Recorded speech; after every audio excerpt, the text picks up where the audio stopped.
सभा कल्पतरुर्भाति वेद शाखोपजीवितः। सभा कल्पतरुर्भाति वेद शाखोपजीवितः।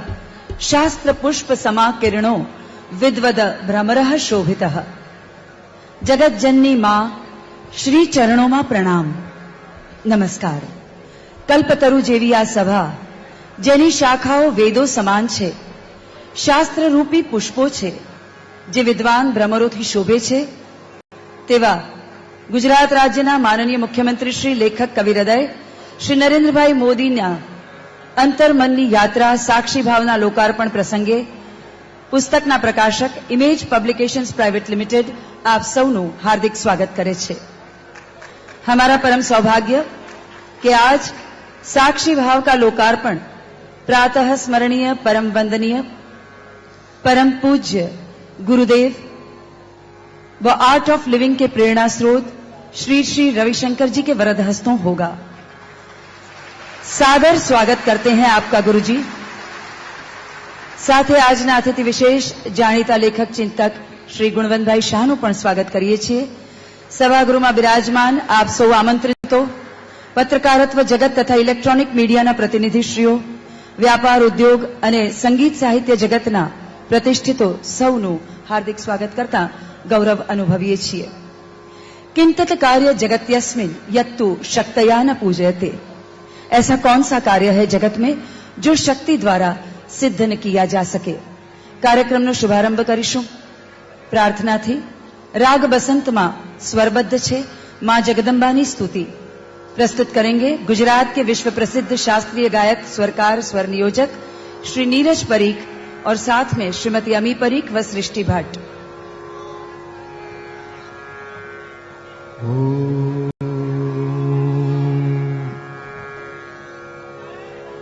साक्षी भावे समर्पयामि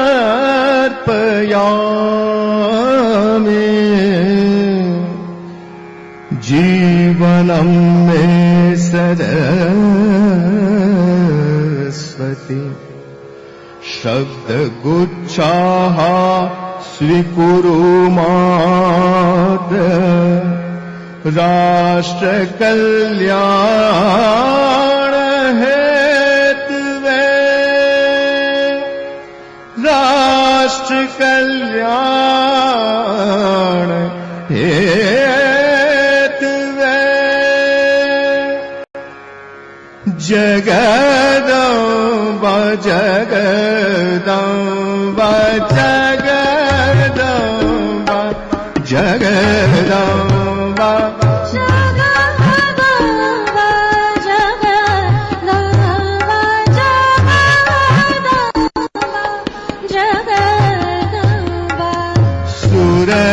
सुरनरमुनि सुमिरौत सुरनरमुनि सुमिरौत सनमुख स्तुति करौत सनमुख स्तुति करौत सहस्र शिरसानंत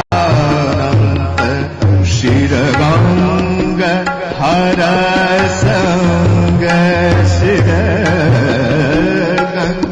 हरसंग नाचत श्री हेरो जगदम्बा जगदम्बा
मृदंग सब मिल निरखत सब मिल निरखत कोटि चंद्र सूर्य बिंब जगदम्ब जगदम्ब जगदम्ब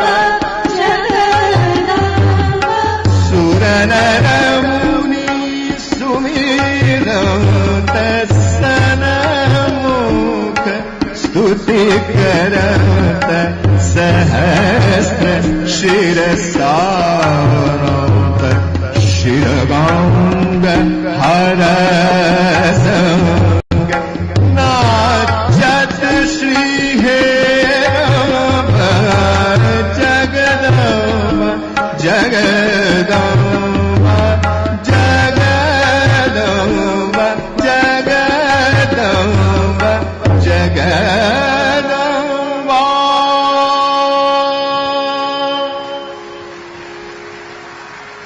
फागुन का आगमन हुआ है, तब राग बसंत में इस स्थिति से वातावरण झंकृत हुआ।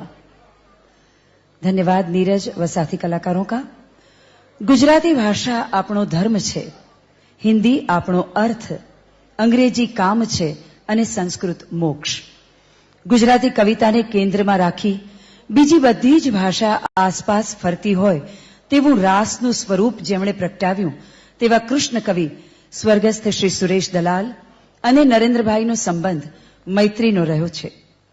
આજથી 25 વર્ષ પૂર્વે લેખક નરેન્દ્રભાઈની મનોવહીમાંથી ડાયરીમાં અવતરેલા સંવાદ સ્વરૂપને સાક્ષી ભાવમાં સંપાદિત કરવાનો સંયોગ સુરેશભાઈના આગ્રહ અને સંકલ્પ સાથે સંકળાયેલ છે. આ પુસ્તકના લોકાર્પણ અવસરે તેમની ગેરહાજરી સાલે છે. ત્યારે આવો લેખક નરેન્દ્રભાઈ માટેની તેમની લાગણીઓ ઝીલીએ એક ધ્વનિ મુદ્રિત દ્રશ્ય શ્રાવ્ય પ્રસ્તુતિ સાથે.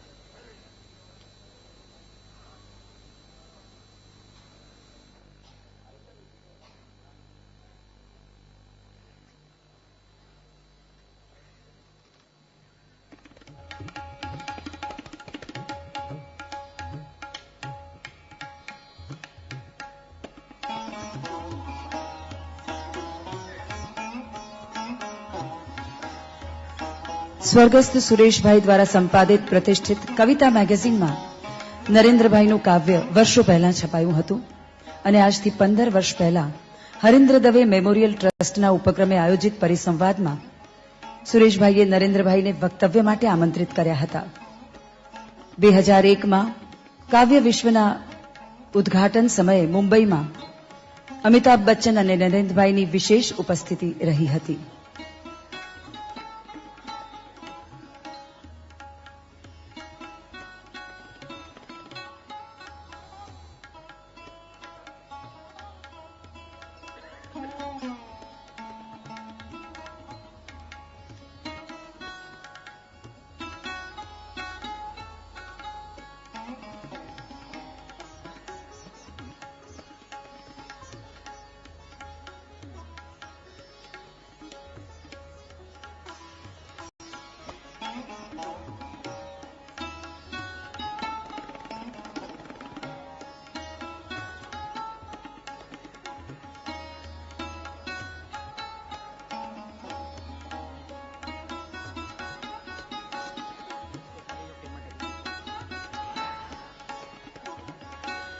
સાક્ષી ભાવના લેખક કવિહૃદય શ્રી નરેન્દ્રભાઈ મોદીના ઇમેજ પબ્લિકેશન્સ દ્વારા અગાઉ પ્રગટ થયેલા પુસ્તકો સંદર્શમાં ગુજરાત, સામાજિક સમરસતા, કેળવે તે કેળવણી અને કાવ્ય સંગ્રહ આંખ આ ધન્ય છે ને વાચકોમાં ખૂબ સુંદર આવકાર મળ્યો છે.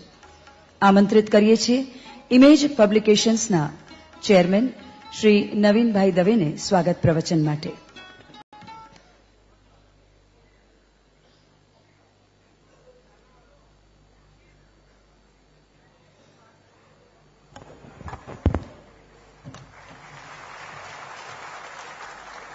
પરમ પૂજ્ય આદરણીય શ્રી શ્રી રવિશંકરજી, આજે રાજકીય નહીં, રાજકારણી નહીં, પણ હૃદયકારણી કવિતા જે લખી શકે, સાહિત્યનું કરી શકે, અને આજે જે પુસ્તક તમે જોશો કે એણે એ આખું પુસ્તક ખરેખર લખાણ, કાવ્ય બધા તો એના છે, પણ એના એક એક ચિત્રોની પસંદગી પણ એમણે જ કરી છે. અને સાક્ષી ભાવ ક્યારે કહેવાય કે જેને મા જગદંબાનો સાક્ષાત્કાર થયો હોય, અને એ સાક્ષાત્કાર જ્યારે થયો હોય ત્યારે જ આવું પુસ્તક લખી શકાય. અને એની અંદર એટલી બધી કલા એમણે વાપરી છે કે ચિત્રો લીધા છે, સૌંદર્યના લીધા છે, પુષ્પના લીધા છે. અમે તો ખાલી એમણે જે દીધું એનું ખાલી અમે અનુકરણ કરી અને પ્રકાશિત કરી દીધું છે. સંપૂર્ણ યશ જો કોઈને પણ દેવો હોય તો આપણા લાડીલા માનનીય મુખ્યમંત્રી શ્રી નરેન્દ્રભાઈ મોદીને જ દેવો જોઈએ. અને મા જગદંબાનો એમને ચોક્કસ સાક્ષાત્કાર થયો જ હોવો જોઈએ, કેમ કે એ બબ્બે નવરાત્રી પાક્કા અનુષ્ઠાન કરે છે એનો હું સાક્ષી છેલ્લા 20 વર્ષથી છું. અને આપણે જરૂર ઈચ્છીએ કે મા જગદંબાના આશીર્વાદ એમના ઉપર ઉતરે અને આપણા આખા દેશનું, ભારત માતાનું સેવા કરવાનું જે કાર્ય એમને લેવું છે એ એમને મળી શકે. આપણા સાક્ષર ગુણવંતભાઈ અહીંયા હાજર છે, બહુ જ વિદ્વાન છે, ચિંતક છે, અમારા ઇમેજના પ્રોગ્રામમાં ઘણીવાર આવે છે. એમને હું આવકારું છું. આપ સર્વે મહાનુભાવો જે અહીંયા પધાર્યા છો એ દેખાડે છે કે આ ભારતની સેવા કરવાનું જો હવે કોઈ નજીકના ભવિષ્યમાં કાર્ય થવાનું હોય, આપણે ઈચ્છીએ, પ્રાર્થના કરીએ કે એ જલ્દી પાર પડે. આપ સૌનું હું હૃદયપૂર્વક સ્વાગત કરું છું. અસ્તુ. આભાર નવીનભાઈ. આજના પ્રસંગે મહાનુભાવોનું પુસ્તકોથી સ્વાગત કરીશું. સૌપ્રથમ ગુજરાત રાજ્યના માનનીય મુખ્યમંત્રી શ્રી અને લેખક કવિહૃદય શ્રી નરેન્દ્રભાઈ મોદીનું સ્વાગત કરશે શ્રી નવીનભાઈ દવે.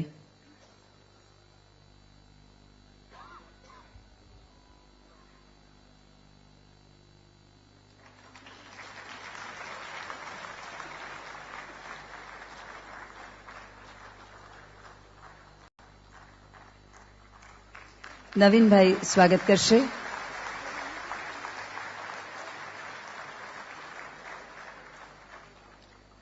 પરમ પૂજ્ય ગુરુદેવ શ્રી શ્રી રવિશંકરજીનું અને માનનીય મુખ્યમંત્રી શ્રી નરેન્દ્રભાઈ મોદીનું.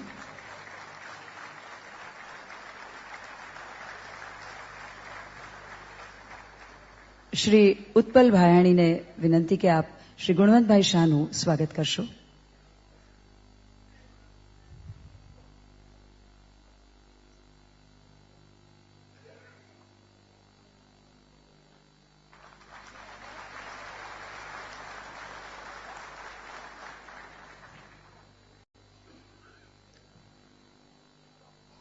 શ્રી સુરેશ દલાલે કહ્યું છે કે ગુણવંતભાઈ ને શબ્દ મોહવગો અને કલમ વગો છે. વિચારના વળને કારણે એ વિજ્ઞાન પ્રિય છે.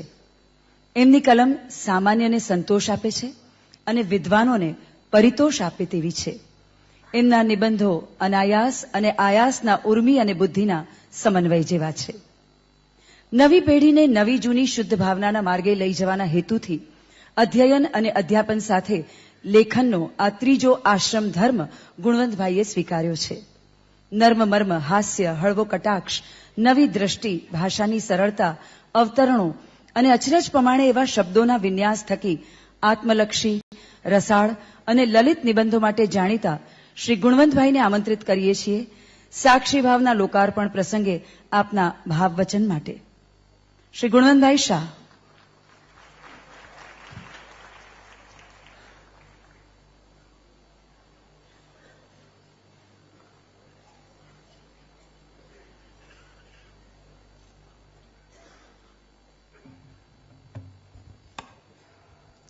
પરમ આદરણીય શ્રી રવિશંકરજી, નિયતિના સુપુત્ર અને પ્રિય મિત્ર એવા નરેન્દ્રભાઈ, ઇમેજના પ્રેરણા સ્ત્રોત જેવા શ્રી નવીનભાઈ, સજ્જનો અને સન્નારીઓ, સુરેશ દલાલથી મારી વાતની શરૂઆત કરું. કોઈ સાહિત્યકાર અવસાન પામે પછી જેના જવાથી પર્સનલ લોસ નો અનુભવ વારંવાર થતો હોય એવો સુરેશ મારો મિત્ર હતો. ફોન પર વાતો થતી અને હું હંમેશા સુરેશ માટે એના ગયા પછી મેં લખ્યું, તેમાં લખેલું કે કિસાન જેવી નિખાલસતા કોઈ સાહિત્યકારમાં જોવા મળતી હોય સુરેશ દલાલમાં. કિસાન જેવી નિખાલસતા, એવી નિખાલસતા ધરાવનારા એક જ સાહિત્યકાર આપણી વચ્ચે જીવે છે, એનું નામ છે વિનોદ ભટ્ટ. કારણ કે સાહિત્યકારોમાં પણ મેલી વિદ્યા જેવું હોય છે.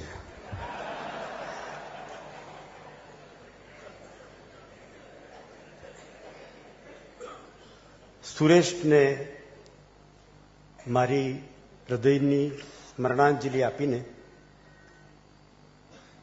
મારા વક્તવ્યની શરૂઆત કરું છું. કોરા કાગળનું કોરાપણું એટલું તો મૂલ્યવાન હોય છે, એટલું તો મૂલ્યવાન હોય છે કે કાગળ પર જે લખાય તે પેલા કોરાપણાના મૂલ્યને ઘટાડનારું નહીં હોવું જોઈએ. આ ઓડિટોરિયમમાં જે શાંતિ પ્રવર્તે છે અત્યારે, એ શાંતિ એટલી તો મૂલ્યવાન છે, એટલી તો મૂલ્યવાન છે કે અહીંથી જે કંઈ બોલાય તે શાંતિના મૂલ્યને ઘટાડનારું ન હોવું જોઈએ. જવાબદારીના આવા ભાન સાથે, જવાબદારીની પૂરી સભાનતા સાથે મારા શબ્દને જાળવીને બે વાતો કરવા માંગુ છું. મિત્રો, રસ્તામાં એક ફળિયામાં પથ્થર પડેલો છે. એ ગટરની પાસે પડેલો છે. ગંદો પથ્થર છે, નાનો પથ્થર છે. એના તરફ જોવાની કોઈને ફુરસદ પણ નથી. એ પથ્થર ઉપેક્ષિત છે. એવો પથ્થર કે જેના તરફ નજર નાખવાની પણ આપણને ફુરસદ નથી, એવા પથ્થર પાસે પણ એક પ્રોપર્ટી, એક ગુણધર્મ છે, અને તે છે પથ્થરનું વજન. કોઈ પણ ઉપેક્ષિત પથ્થર વજન વગરનો હોતો નથી. કોઈ પણ ઉપેક્ષિત પથ્થર. ફિઝિક્સની ભાષામાં કહીએ, there cannot be any stone without gravitational pull. તો પથ્થર જેવો પથ્થર ગ્રેવિટેશનલ પુલ વગરનો, ગુરુત્વાકર્ષણ વગરનો હોતો નથી. એવી જ વાત આપણે સામાન્ય માણસની કરીએ. જે સામાન્ય માણસ શોષિત છે, દલિત છે, ઉપેક્ષિત છે, એની ગણના નથી, એવા માણસ પાસે પણ એક પ્રોપર્ટી છે. પ્રોપર્ટી એટલે સંપત્તિ. એવો માણસ પણ છેક સંપત્તિ વગરનો નથી. એ સંપત્તિ કઈ?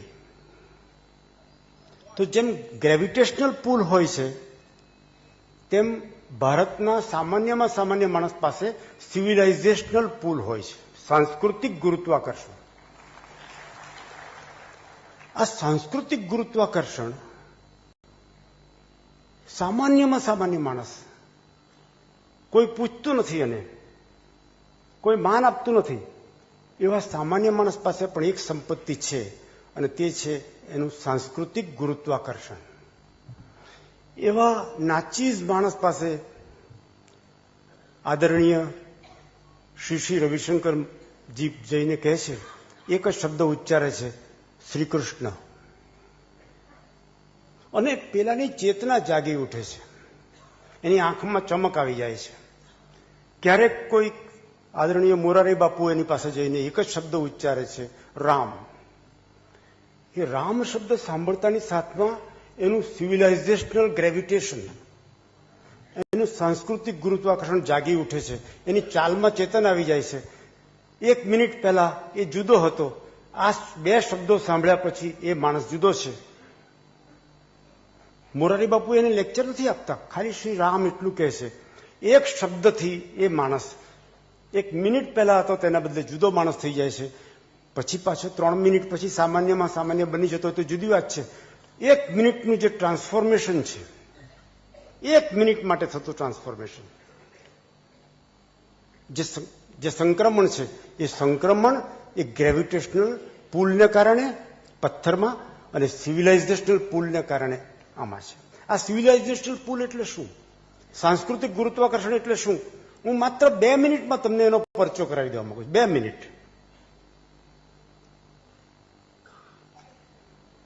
પહેલો લોકતંત્ર શબ્દ ક્યાં યોજાયો માનવ ઇતિહાસમાં? નરેન્દ્રભાઈને જાણીને નવાઈ લાગશે કે માનવ ઇતિહાસમાં પહેલો લોકતંત્ર શબ્દ પહેલી વાર જો વપરાયો હોય તો તે મહાભારતમાં વપરાયો છે. મહાભારતના શાંતિ પર્વમાં ભીષ્મ પિતામહ ધૃતરાષ્ટ્રને કહે છે, યુધિષ્ઠિરને કહે છે કે જે લોકો લોકતંત્ર વિઘાતકાહ હોય છે, લોકતંત્રને ઘાત પહોંચાડનારા, હાનિ પહોંચાડનારા હોય છે, તેમને શું સજા કરવી? હું 5000 વર્ષ પહેલાની વાત કરું છું સાહેબ. શાંતિ પર્વ, બાણશૈયા પર સૂતેલા ભીષ્મ પિતામહ યુધિષ્ઠિરને ઉપદેશ આપે છે રાજધર્મનો. કહે છે કે જે લોકતંત્રની હાનિ કરનારા લોકો હોય એને 2 હાથે બાંધીને જેલમાં પૂરવા જોઈએ. આપણે ફાંફા મારી છે કે શું કરવું જોઈએ. 5000 વર્ષ પહેલા ભીષ્મ પિતામહે લોકતંત્ર પહેલો શબ્દ આપ્યો છે સાહેબ. તમને જાણીને નવાઈ લાગશે, સ્વરાજ શબ્દ કોણે પહેલો આપ્યો? સ્વરાજ, સ્વરાજ્ય. પહેલો એ શબ્દ મહાભારતના સભા પર્વમાં ધૃતરાષ્ટ્ર તરફથી મળ્યો છે. શું કેવું બોલો? સ્વરાજ્ય શબ્દ હું કહું તમને કે ધૃતરાષ્ટ્ર તરફથી મળ્યો છે, સભા પર્વમાં છે. તમને જાણીને નવાઈ લાગશે. આઈ એમ ટોકિંગ અબાઉટ સિવિલાઇઝેશનલ પુલ, સાંસ્કૃતિક ગુરુત્વાકર્ષણની વાત કરી રહ્યો છું. જરા વિચારો, જેની ચર્ચા બહુ ચાલે છે, લોકપાલ શબ્દ. હું 2 દિવસથી લોકપાલ શબ્દની નીચે ટાંપ કરી રહ્યો છું. 2-3 જગ્યાએ, 4-5 જગ્યાએ આવે છે મહાભારતમાં લોકપાલ. આદિ પર્વમાં. આગળ સાંભળવું હોય તો કહી દઉં ટૂંકમાં. ગુણવંત શબ્દ વાલ્મીકી રામાયણનો છે. સિવિલાઇઝેશનલ પુલ, સાંસ્કૃતિક ગુરુત્વાકર્ષણ. સુરત શબ્દ વાલ્મીકી રામાયણનો છે. નરેન્દ્રભાઈને જાણીને નવાઈ લાગશે, ભ્રૂણ હત્યા શબ્દ પણ વાલ્મીકી રામાયણનો છે. ભ્રૂણ હત્યા એટલે આ જૂનો શબ્દ છે, હજારો વર્ષ પહેલાનો શબ્દ છે. મિત્રો,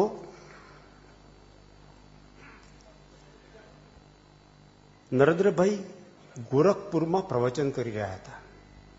રેલી, મોટી રેલી. હવે તો રેલી નાની હોતી જ નથી એમની.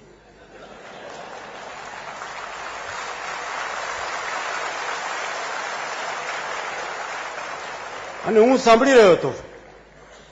હું એમની રેલીના પ્રવચનોને ફોલો કરું છું, કારણ કે હું એમના મિજાજને સમજવા માંગુ છું.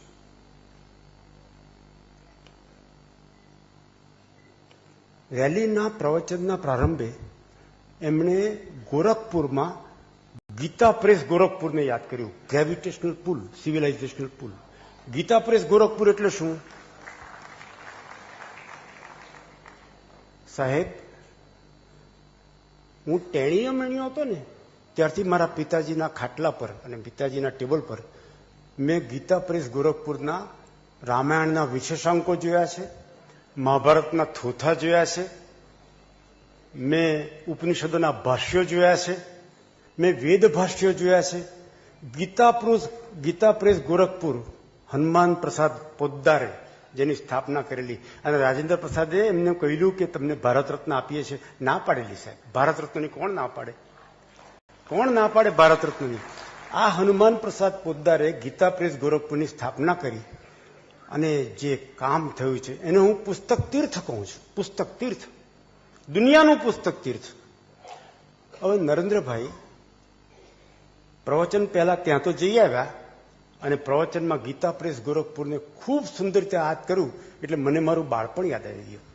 મને થયું કે ભાવિ વડાપ્રધાન એવા તો હોવા જોઈએ કે જેને ગીતા પ્રેસ ગોરખપુર એટલે શું તે ખબર હોય. ગોરખપુરમાં જઈને પહેલું કામ એમણે ગીતા પ્રેસમાં જવાનું કર્યું. હું એમનું પ્રવચન સાંભળીને નિરંતર બેઠો તો ત્યાં મોરારી બાપુનો ફોન આવ્યો. આદરણીય મોરારી બાપુએ મને પૂછ્યું, એમને ખબર નહોતી શું ચાલે છે. હું આજે નરેન્દ્રભાઈનું ભાષણ સાંભળતો હતો. બાપુ મને એક વાત બહુ ગમી. શું ગમી? કે ગીતા પ્રેસ ગોરખપુરને યાદ કરીને એમણે પ્રવચનની શરૂઆત કરી. મને બહુ ગમી ગયું. એટલે બાપુએ જે વાત કરી તે તમને કહું છું. હવે બાપુએ કહ્યું, ગુણવંતભાઈ, રામચરિત માનસની 25 કરોડ નકલો ગીતા પ્રેસ ગોરખપુરે વેચી છે. અત્યારે 25 કરોડ નકલો. કેટલા ઘરોમાં રામ પહોંચાડ્યા?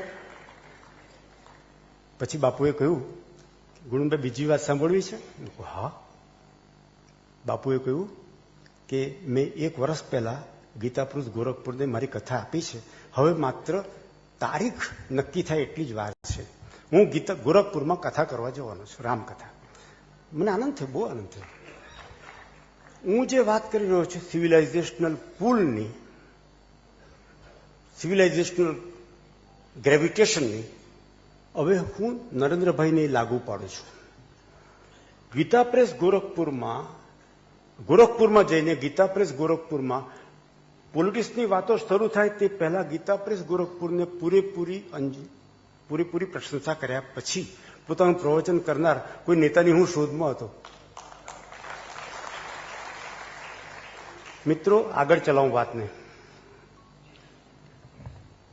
ખોટું કહેવાય, ઔચિત્ય હજુ પુસ્તકનું વિમોચન થયું નથી, પરંતુ મારે પુસ્તકને ન્યાય આપવાનો છે. હું ટાંપ કરીને લાવ્યો છું. વિમોચન થશે ત્યારે થશે, પણ મને 3 દિવસથી હું વાંચું છું અને મારા પ્રતિભાવ આપવા માંગુ છું, અને ઓનેસ્ટ પ્રતિભાવ આપવા માંગુ છું. આ પુસ્તકને માટે મિત્ર સુરેશ દલાલે એવું કહ્યું છે કે એમાં પ્રાર્થનામય કાવ્યો છે અને કાવ્યમય પ્રાર્થનાઓ છે. એક વાક્યમાં સુરેશ દલાલે બધું કહી દીધું. આ પુસ્તકની જે રચના છે એ નરેન્દ્રભાઈએ 36 વર્ષના ઉંમરના હતા ત્યારે ડાયરી રૂપે લખેલી. કોઈ સત્તા નહોતી એમની પાસે, હાથમાં કશું નહોતું, બહુ મોટી પ્રતિષ્ઠા પણ નહોતી.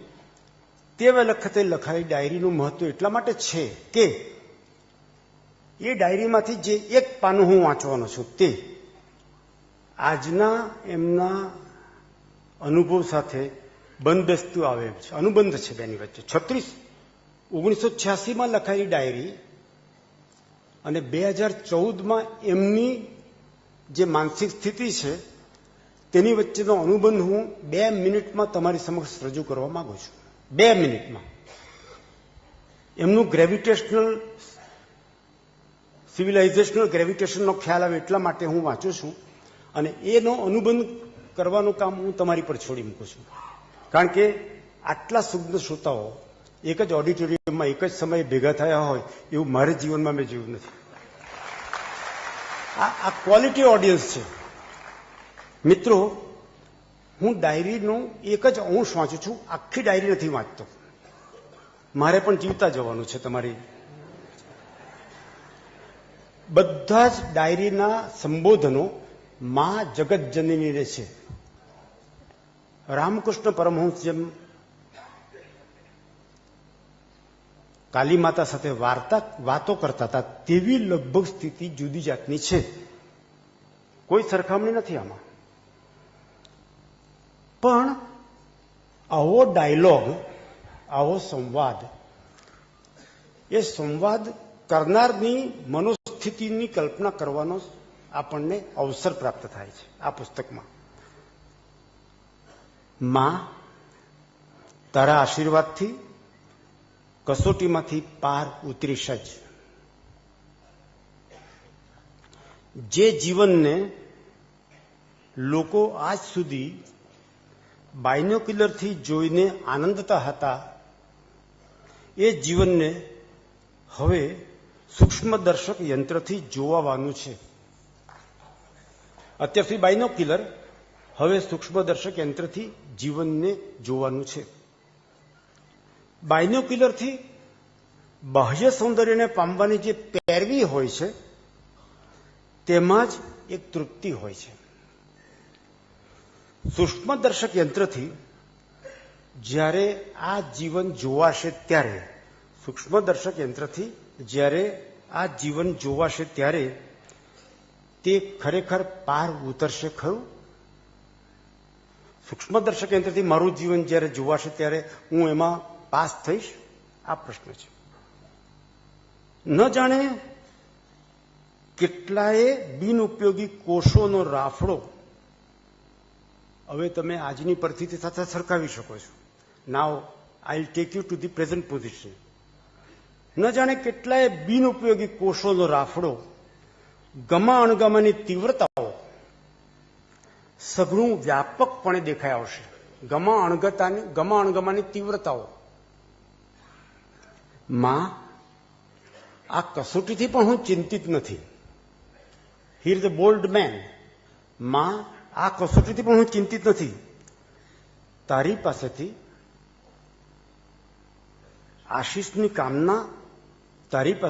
આશીષની કામના એટલા માટે જ છે કે મારી પાસે બહુ જ અપેક્ષાઓ રાખવામાં આવે છે. કમ્પેરિટિવ.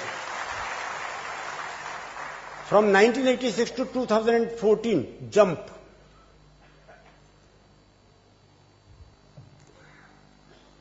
Once again 2014, લખાયેલી છે 1986માં, when he was 36. આ અપેક્ષાઓની પૂર્તિ કરવા માટે હું જરાય ઊણો ન ઉતરું તેવી શક્તિ અને ભક્તિની મને ચાહના છે.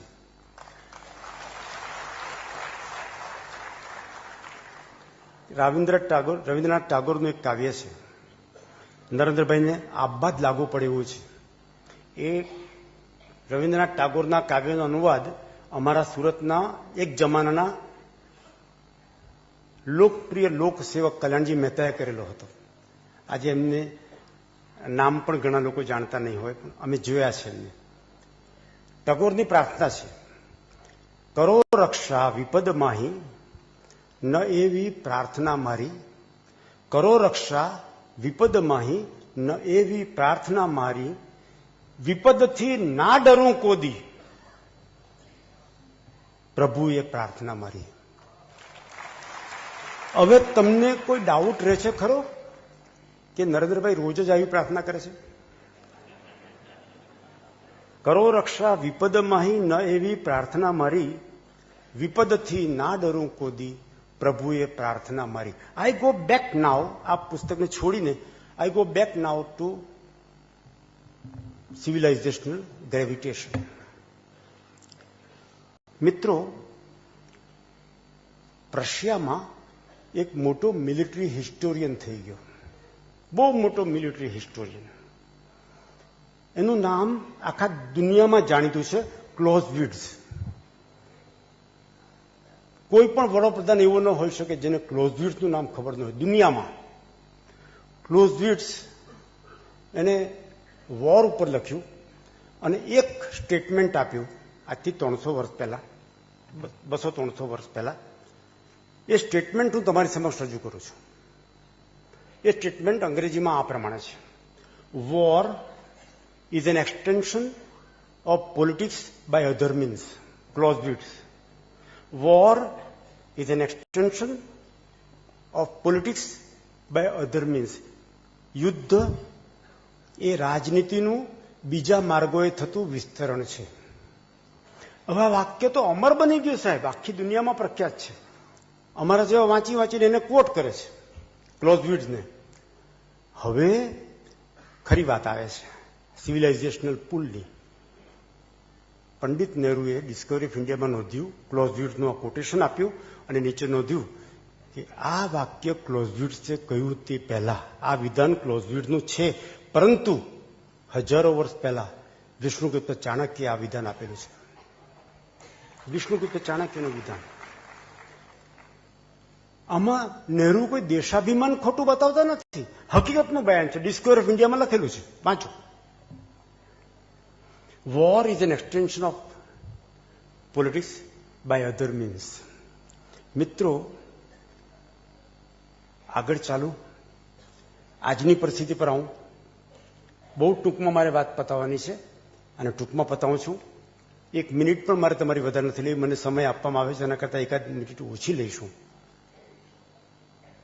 એક પુસ્તક બહાર પડ્યું આજથી 10 વર્ષ પહેલા, સેમ્યુઅલ હન્ટિંગ્ટનનું ક્લેશ ઓફ સિવિલાઇઝેશન્સ. જે લોકો પોલિટિકલ સાયન્સના વિદ્યાર્થીઓ હશે એમણે અવશ્ય વાંચ્યું હશે, ન વાંચ્યું હોય તો એ લોકોએ પોલિટિકલ સાયન્સ છોડી દેવું જોઈએ. ક્લેશ ઓફ સિવિલાઇઝેશન, સેમ્યુઅલ હન્ટિંગ્ટન. અમર થઈ ગયું આ પુસ્તક પર.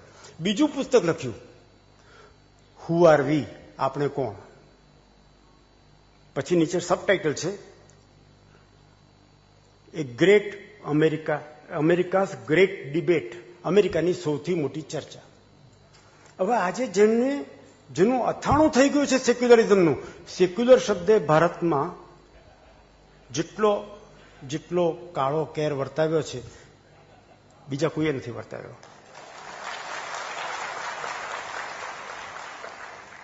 મેં કુલ 6 પુસ્તકો લખ્યા છે સેક્યુલરિઝમ પર, અને 6 પુષ્કળ વંચાય છે અને વેચાય છે. એ વાત મારે નથી કરવી. સેમ્યુઅલ હન્ટિંગ્ટને હુ આર વી પુસ્તકમાં એક સવાલ ઉઠાવ્યો. સવાલ કયો? What do you mean by secularism? પછી સવાલનો પોતે જ જવાબ આપ્યો, is it freedom from religion or is it freedom for religion? Is it freedom from religion? No. It is freedom for religion? Yes. મારું ચાલતું નથી એટલું સારું છે. મારું ચાલે તો દેશના બંધારણમાંથી 2 શબ્દો બદલી કાઢું. જ્યાં સમાજવાદ શબ્દ છે ત્યાં સર્વોદય શબ્દ મૂકું, અને જ્યાં સેક્યુલરિઝમ શબ્દ છે ત્યાં સર્વધર્મ સમભાવ મૂકું. કારણ કે આ 2 શબ્દોમાં મારા દેશની માટીની સુગંધ છે. સેક્યુલરિઝમમાં સુગંધ નથી, સમાજવાદમાં સુગંધ નથી, સર્વોદયમાં સુગંધ છે.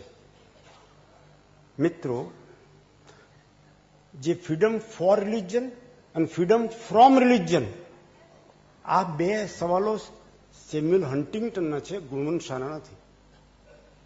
આગળ ચાલીએ. નરેન્દ્રભાઈ કઈ શક્તિ પર આધાર રાખનારા માણસ છે? આ બહુ અત્યંત અંગત બાબત ગણાય, પણ આ પુસ્તક વાંચ્યા પછી મારે એક બોલ્ડ સ્ટેટમેન્ટ કરવું છે તમારા સમક્ષ, અને ત્યાર પછી હું મારી જગ્યા લઈશ.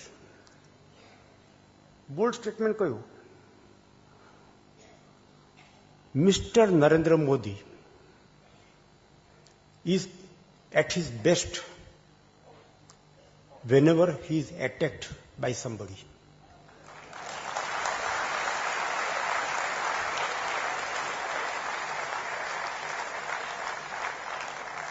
નરેન્દ્રભાઈનું ઉત્તમોત્તમ તત્વ ક્યારે બહાર આવે છે?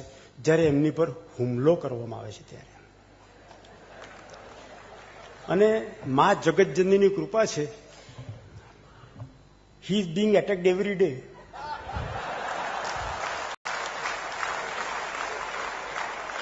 And that's why he is at his best every day.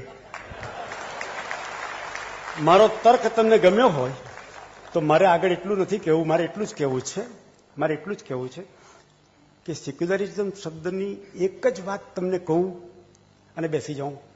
આ છેલ્લે હમણાં સૂજી છે, મને પાછળથી સૂજી છે. મને ભગવાનની કૃપા છે કે મને બોલતો હું ત્યારે પણ અંદરથી સૂચતું રહે છે.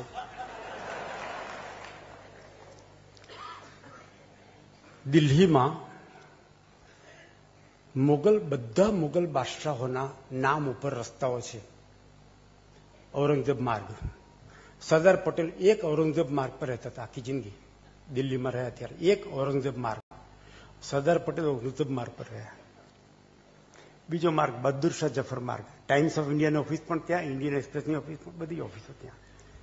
બધા મુગલ બાદશાહોનું નામ છે, પણ દારા શિકોહનું નામ નથી. મોગલ પ્રિન્સ દારા શિકોહ સાહેબ, જેણે આપણા ઉપનિષદોનો અનુવાદ ફારસીમાં કરીને પરદેશ પહોંચાડ્યો. દારા શિકોહ મોગલ રાજા, ઔરંગઝેબનો મોટો ભાઈ, અને ઔરંગઝેબ એને મારી નાખ્યો હોત તો એ જ રાજા થયો હોત, અને એ રાજા થયો હોત તો પાકિસ્તાન નહીં સજાયો હોત. આ મારું જ માનવું છે. આ દારા શિકોહ કોણ? કુરુક્ષેત્ર જાઓ તો કુરુક્ષેત્રમાં જે યુનિવર્સિટીની લાઇબ્રેરી છે, એ લાઇબ્રેરીમાં દારા શિકોહે યોગ વાસિષ્ઠનો કરેલો અનુવાદ મેં મારા હાથમાં ઝાલ્યો છે. યોગ વાસિષ્ઠ ફારસી અનુવાદ, દારા શિકોહ અનુવાદ કરે ફારસીમાં યોગ વાસિષ્ઠનો. આ દારા શિકોહના નામ પર નરેન્દ્રભાઈ એક પણ માર્ગ દિલ્હીમાં નથી. કયા સેક્યુલરની વાત કરવી છે? મારી વિનંતી છે, તમારો ટેકો હોય તો આજે વાત કરું. જ્યારે પણ વડાપ્રધાન બનો ત્યારે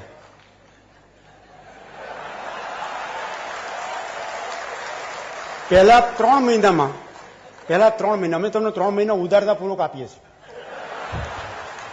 પહેલા 3 મહિનામાં એક કામ કરજો, ગમે તે એક માર્ગ, દારા શિકોહ માર્ગ એટલું દિલ્હીમાં થાય બસ.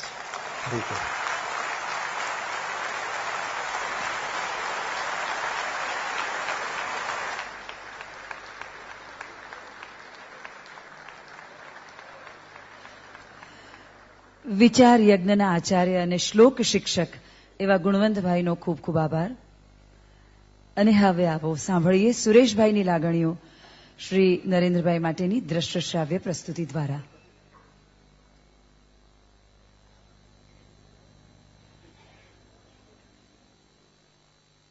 ગુજરાત રાજ્યના મુખ્યમંત્રી શ્રી નરેન્દ્રભાઈ મોદી એ ઉમરા પરના દીવા જેવા છે.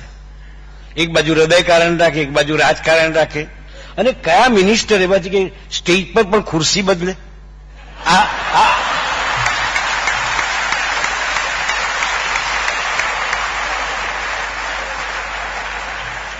એટલે મને એમની સ્પષ્ટ કહેવાની રીત ગમે છે. સુરત તો ખૂબસૂરત હોય, પણ જયારે કુદરતને લીધે થોડુંક બદસુરત થયું, આ માણસમાં ગટ્સ ઘણી છે. મોટાભાગના મેં ઘણા એવા મિનિસ્ટર્સ જોયા છે જે લચકોદાર જેવા હોય, પણ આ બે ધડક કહી દે. સુરતમાં કહું બે ધડક કે જો ટીકા કરવી હોય તો કાલે આવજો, ને કામ કરવું હોય તો આજે આવો. આ બહુ મોટું વાક્ય છે સાહેબ. આવું કહેવાની કોની તાકાત હોય? એ નરેન્દ્ર મોદી છે. એમ વચ્ચે ઓ છે, શૂન્ય જ છે. એને જો ઓળંગી જાય તો પીએમ થઈ જાય. મારી તો અટક દલાલ છે, જોશી નથી, પણ હું આવું કહી શકું.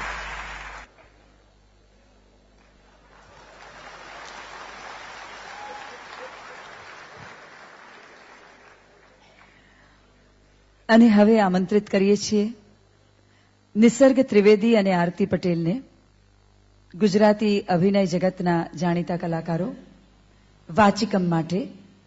તેઓ સાક્ષી ભાવના કેટલાક અંશો સાંકળીને એક ભાવાત્મક વાંચન કરશે.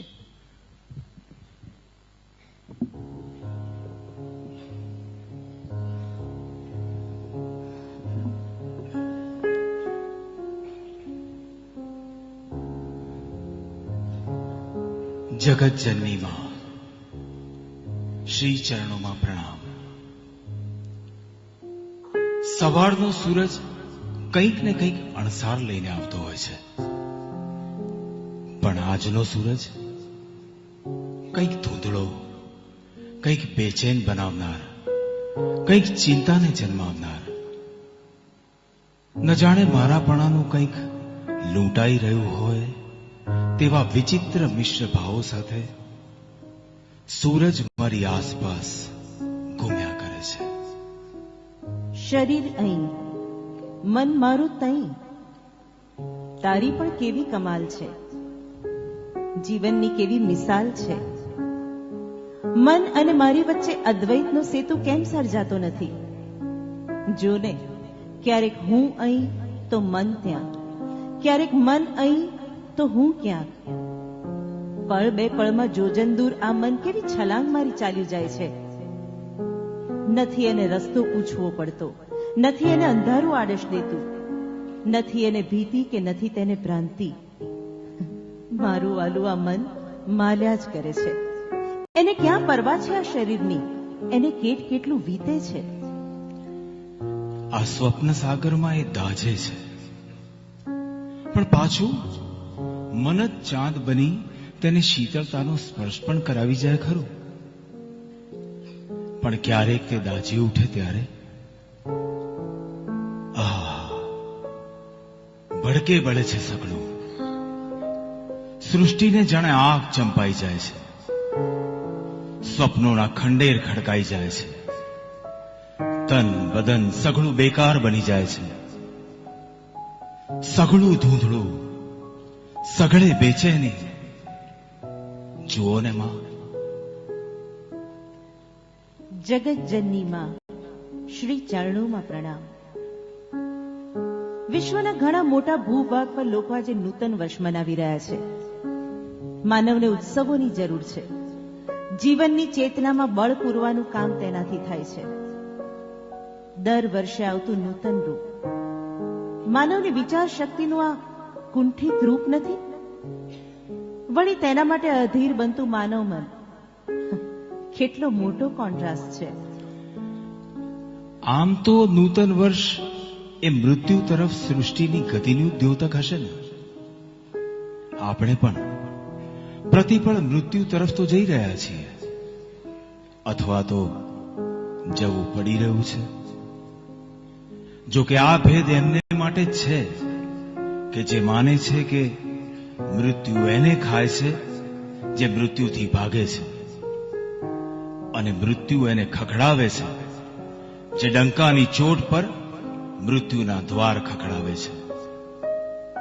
હા, કોઈ પ્રકાશમાં વિલીન થવા માટે મૃત્યુની કામના કરે છે, તો કોઈ પ્રકાશને પામવાના જ્યોતિ પર્વોની પરંપરા સર્જે છે. જ્યોતિ પર્વ આમ તો પ્રકાશની કામના કરનારા માટેનું દૈહિક સ્વરૂપ જ હશે ને, જેને સહારે પ્રાપ્ત થતું ન થતું સગળું અનુભવાય છે. અને જે અનુભવાય છે તેને જ પામવાની પ્રવૃત્તિ આપણા ઐહિક અંધકારનું પ્રતિબિંબ જ તો છે. અને ત્યારે પ્રભુ પાસે પ્રાર્થીએ, હે જગતજનની માં, જે અનુભવાય છે અને જેના સહારે અનુભવાય છે તે પ્રકાશ, આ સગળું નહીં મળે તો શું? પણ માં, એટલી ધીરજ તો અવશ્ય આપ કે અંધકાર ઉલેચવા માટે અવિરત મથામણ કરતા જ્યોતિ પર્વને ક્યારેક તો યશ પ્રાપ્ત થશે જ.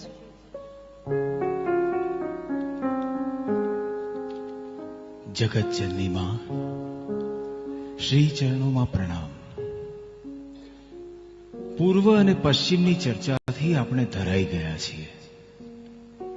વિજ્ઞાને તો આ ભાવ સૃષ્ટિને ક્યારની હણી પણ નાખી છે. આમ છતાંય ન તો આપણે આપણા બની શકીએ છીએ કે ન તો પશ્ચિમનું શ્રેષ્ઠ સ્વીકારી આપણાપણાનો વિસ્તાર કરી શકીએ છીએ. આપણે ત્રિશંકુપણામાં જ જીવી રહ્યા છીએ. નથી મેળવી શકતા, નથી આપી શકતા.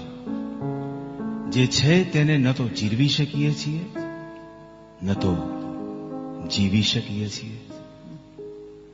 કેવી વિટંબણા છે આપણા જીવ જગતની.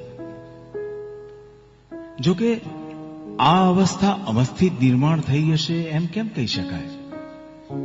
ભલે આજે માનવી સ્વાર્થી બન્યો હોય, સઘળું પોતાના સુખની આસપાસ જ ગોઠવતો હોય, સ્વના સુખ માટે રચેલી દુનિયાને બીજાની લાગણી સમજવી બહુ જ કઠિન હોય છે. અને તેથી જ તો આવી વૃત્તિઓનો જેમનામાં વિકાસ થયો છે તેમની સુખ વૃત્તિને સંતોષ પણ ક્યાં હોય છે? તેમને તો પ્રતિપળ વધુ અને વધુ અપેક્ષા હોય છે. કંઈક ને કંઈક નવું, નવી રીતે અવનવું પામવાની વૃત્તિ અવિરત વૃદ્ધિગત થતી જ રહે છે. કદાચ પશ્ચિમના જીવનનો આ જ પાયો હશે. અહીં તો સ્વાંતઃ સુખાયની કલ્પના છે, પરંતુ સ્વાંતઃ સુખાય એ ભોગ વૃત્તિની પૂર્તિ તરીકે નહીં, વ્યક્તિગત સુખની કામના માટે નહીં. એ તો સર્વસ્વ ન્યોછાવર કરવાનું, ત્યાગમાં સુખ, ખપી જવામાં સુખ, સર્વ પ્રકારે વિનાશની વચ્ચે પણ અડીખમ ઉભા રહી મૂલ્યો માટે સહન કરવામાં સુખ. અને આવા સુખમાં જ સંતોષનો ઉદય થાય છે. અન્યથા તો વૃત્તિઓ જ વેરણ છેરણ થયા કરવાની. વૃત્તિઓને પોષનારને વળી તૃપ્તિ ક્યાંથી હોય? એ તો વિનાશનો જ માર્ગ છે.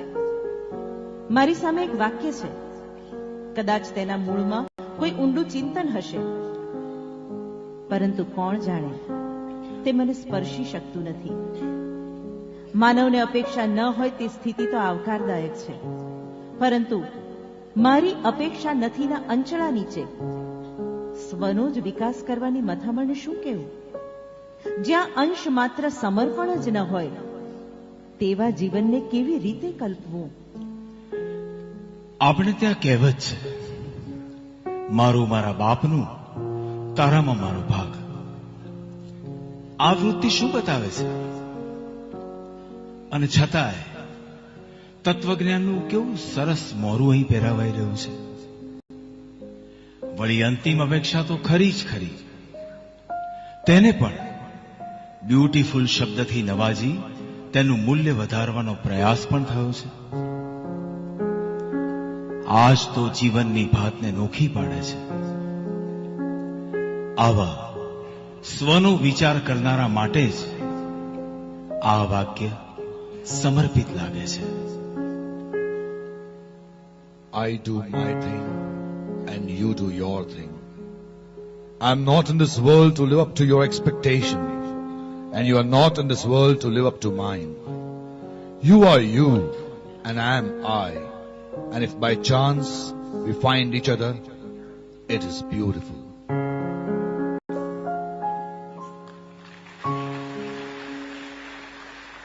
આભાર નિસર્ગ અને આરતી.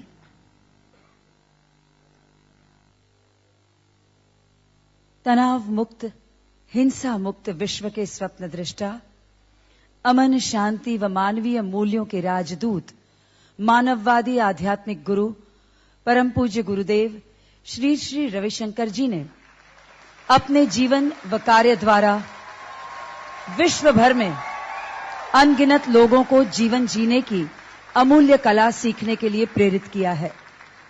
आपने जाति, ज्ञाति, धर्म और राष्ट्रीयता के भेद और सीमाओं से ऊपर उठकर केवल मानव होने की पहचान को प्रतिपादित करती संस्थाओं की स्थापना की है.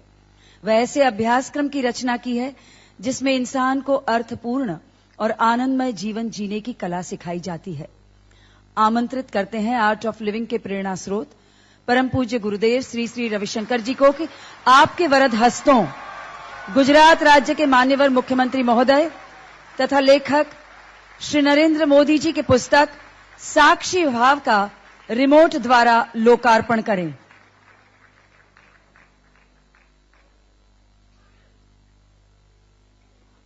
दुर्लभम भारते जन्म.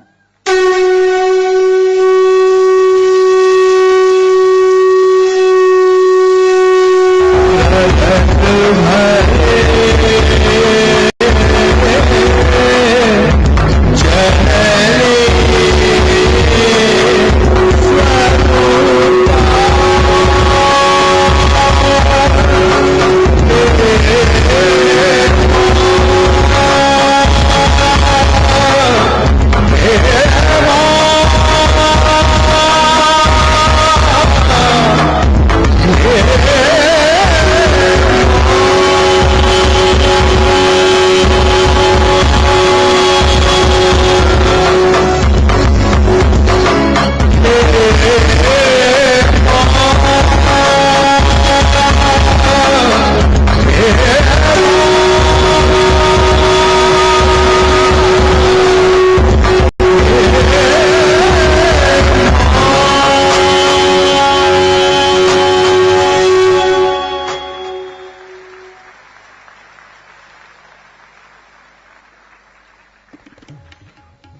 भारतीय संस्कृति के पास जीवन को देखने समझने की अपनी एक अलौकिक दृष्टि है और उसे मंगलमय बनाने की अजोड़ चाबी, और ये चाबी है हमारी आध्यात्मिक परंपरा, हमारी गुरु परंपरा।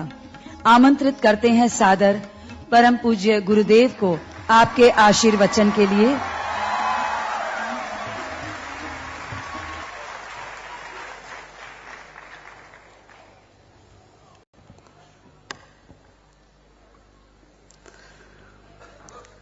ॐ नमः प्रणवार्थाय शुद्ध ज्ञानैकमूर्तये निर्मलाय प्रशान्ताय दक्षिणामूर्तये नमः। गुरुत्वं शिवत्वं च शक्तित्वमेव त्वमेवासि माता पिता च त्वमेव त्वमेवासि बन्धुर्त्वमेवासि विद्या गतिर्मे मतिर्देवी सर्वं त्वमेव।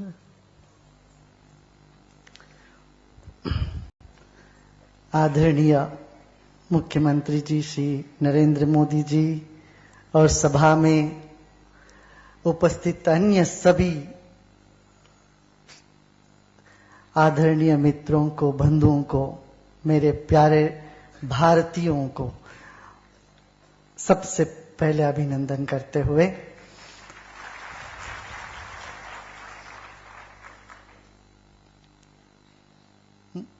મને તો ગુજરાતી આવડી નથી, હિન્દીમાં બોલું છું. લાગણીની તીવ્રતા કુંઠિત બને ત્યારે અભિવ્યક્તિ આધારની જરૂરત પડે. ये इस किताब में लिखी हुई बात है, साक्षी में. मुझे लगा नरेंद्र भाई जी हमको क्यों बुला रहे हैं साक्षी भाव तो मैं रोज रोज बोलता रहता हूं, सब साक्षी भाव में रहो, सब साक्षी भाव में रहो. रोज 100 बार जपते रहते, सबको यही कहते रहते, इसीलिए शायद उन्होंने सोचा होगा ठीक है गुरुजी को बोलते, रोज बोलते हैं, साक्षी भाव इन्हीं से उद्घाटन हो जाए. देखिए लोग समाज में 3 तरह के लोग होते हैं. जो दूर से बहुत अच्छे लगते हैं, उनके नजदीक जाओगे तो बड़ा भयानक होते हैं, अच्छे नहीं होते. ऐसे एक कैटेगरी के लोग होते हैं.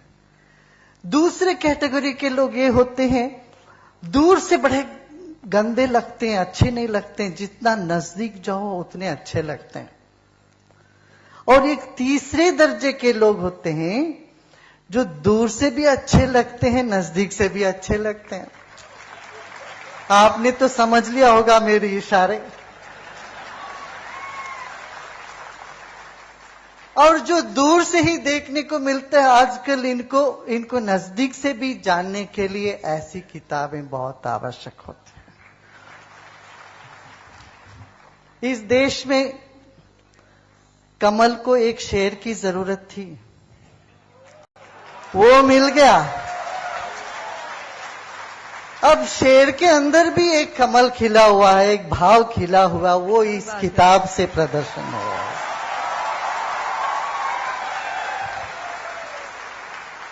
शायद ही हमारे देश में कोई और होंगे जिनकी इतनी ज्यादा आलोचना हुई होगी. रोज रोज आलोचना हुई, रोज रोज. अभी हमसे पहले जो प्रवक्ता उन्होंने कहा जितने इनको क्रिटिसाइज करते हैं उतने ये ज्यादा निकर आते हैं, बेस्ट होते हैं, ये कहते रहे.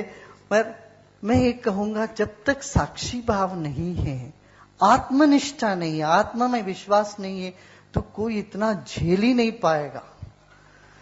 जहां कोई इल्जाम लगा तो आदमी सफाई देने में लगे रहते हैं. मगर जो आत्मबल है, जिनको मां के साथ लगाव है, इतना विश्वास है जगत जननी मां मेरी अपनी है, ये एक व्यक्तिगत संपर्क बना लिया. मां से बनाओ, देश से बनाओ, एक ही बात होती है. दैव प्रेम और देश प्रेम एक ही सिक्के के दो पहलू है। कोई कहे मुझे दैव प्रेम है मगर देश का मेरे क्या लेना देना है, मैं अपना पूजा पाठ करूंगा, तो वो गलत है, वो गलत समझ रहे हैं, कहीं कोई कुंडी वहां गड़बड़ हो गई है। और कोई कहे मुझे देश में प्रेम है मगर भगवान को नहीं मानता हूं, वो भी काम चलने वाला नहीं है। दैव प्रेम, देश प्रेम, ये दोनों होना चाहिए। और वो दोनों, जहां तक मैं जाना, थोड़ा बहुत इसका मैंने समझ पाया हूं, उसमें लगता है ये दोनों साक्ष्य भाव में सम्मिलित है, देश प्रेम भी और दैव प्रेम भी। कलम का इतना शक्ति है, कलम से शांति, कलम से क्रांति, कलम से सब नीति भी है, राजनीति भी कलम से होनी चाहिए। और कलम की शक्ति हमारे देश में बहुत मान्यता रखती है, न केवल हमारे देश में, दुनिया भर में। और एक नया पहलू आपने आज नरेंद्र भाई जी ने अपना अनावरण किया कि वो इतना बढ़िया कविता भी लिखते हैं, ये बहुत लोगों को पता नहीं था, शायद नहीं था ना, पता था लोगों को? कितने लोगों को नहीं पता था? हाथ उठाइए। देखिए यही कितने लोगों को पता था, इन्होंने को लिखते थे, तो बहुत थोड़े से लोग। इससे अब पता चल गया हिंदुस्तान को एक और पहलू। हमारे शास्त्रों में कहा गया एक राजा को 64 कला आनी चाहिए। 64 कला हो तो राजा पूर्ण होता है, उनमें से ये एक है, तो ये होना जरूरी थी। और वो सभी हम देख रहे हैं, एक करके आप में निखरता हुआ हम देखते हैं। बहुत उम्मीदें हैं आपसे, देश में, देश की जनता में, और प्रार्थना भी यही है कि मां से कि वो लोगों की जो उम्मीदें हैं वो पूरी हो।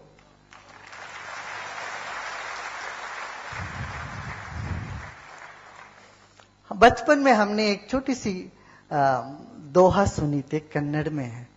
वो कहते हैं, जितना तुम चंदन को घिसोगे उतना सुगंध निकलता है, जितने गन्ने को तुम क्रश करोगे उतना ही उससे मीठा ही रस निकलता है।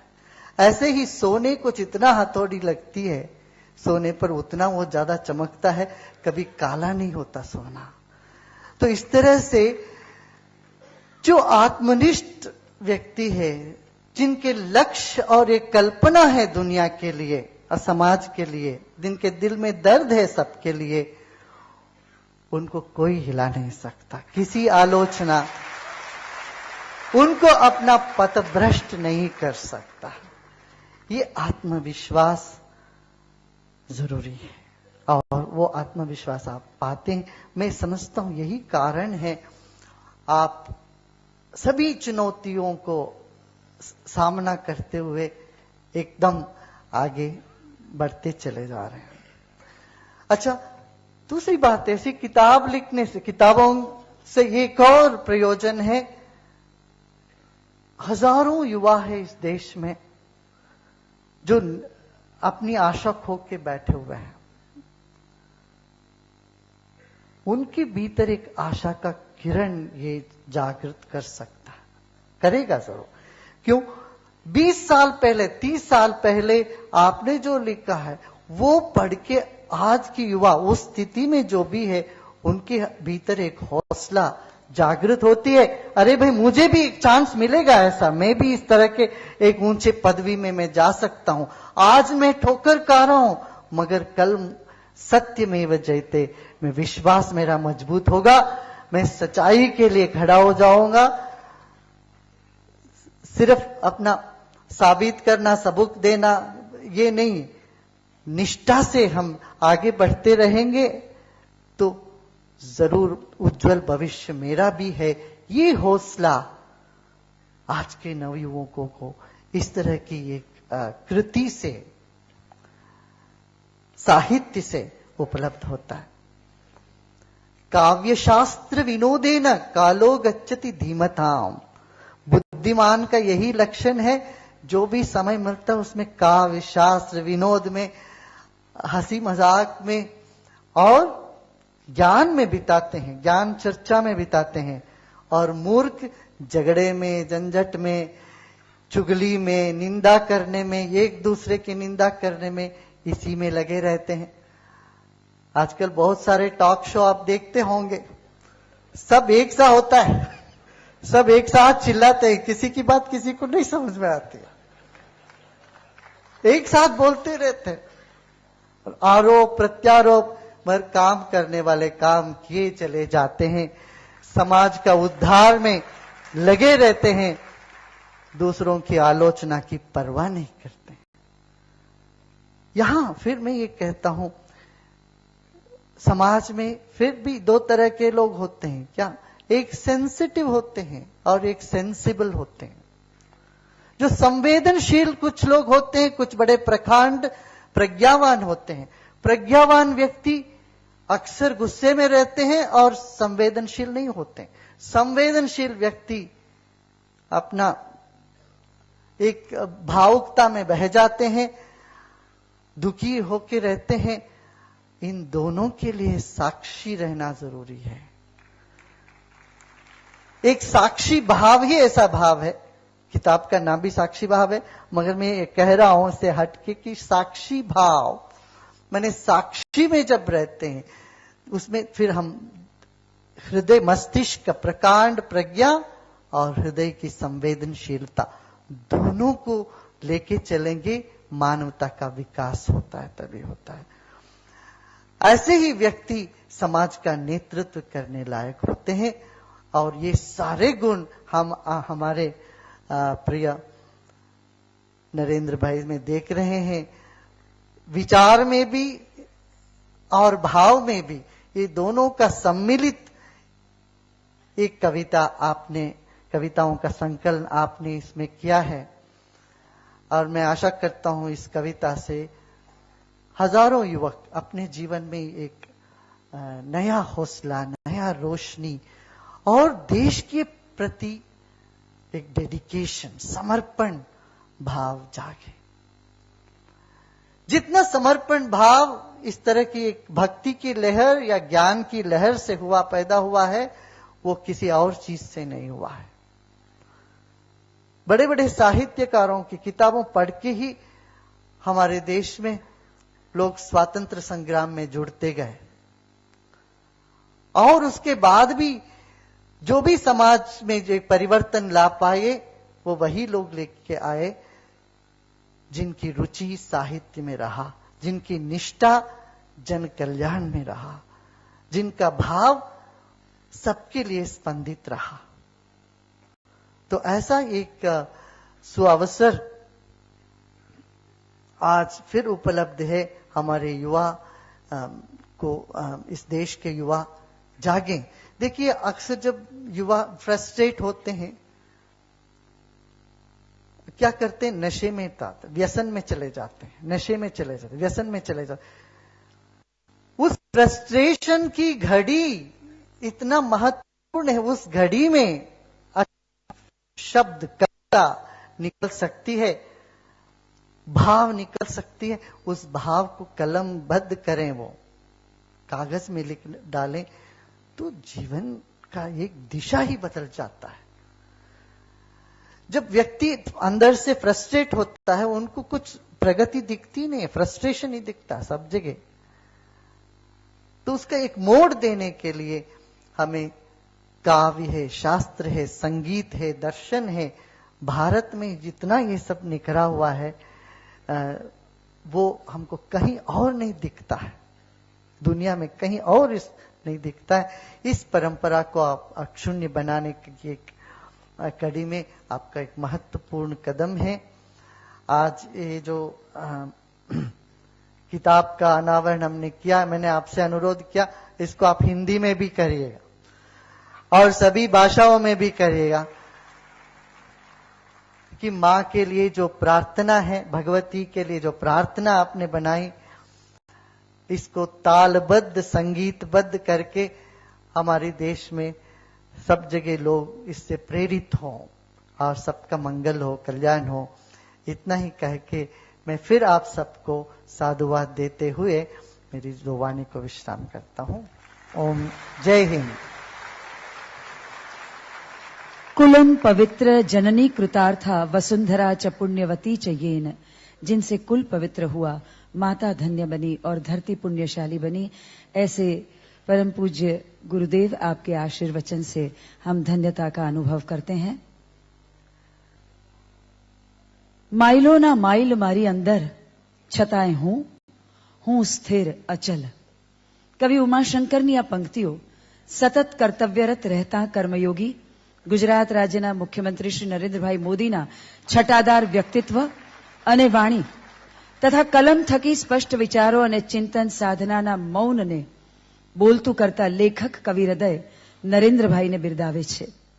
સાક્ષી ભાવના લેખક શ્રી નરેન્દ્રભાઈ મોદી કર્તવ્ય લેખે વાર્તાઓ, દસ્તાવેજી પુસ્તકો, ચરિત્ર કથા, કાવ્ય સંગ્રહો તેમજ સામાજિક ચિંતનને લગતા પુસ્તકો वाचकों समक्ष प्रस्तुत करता रहा है। गुजरात राज्य के मुख्यमंत्री के तौर पर आप एक कुशल प्रशासक, कुशाग्र राजनीतिज्ञ, प्रखर वक्ता और प्रबुद्ध वाचक हैं, पर साथ ही आत्मखोज, आत्म विकास के लिए हर समय हर घड़ी मनोमंथन करते विचारशील, संवेदनशील लेखक कवि हृदय नरेंद्र मोदी आपको आमंत्रित करते हैं हम आपके प्रतिभाव के लिए।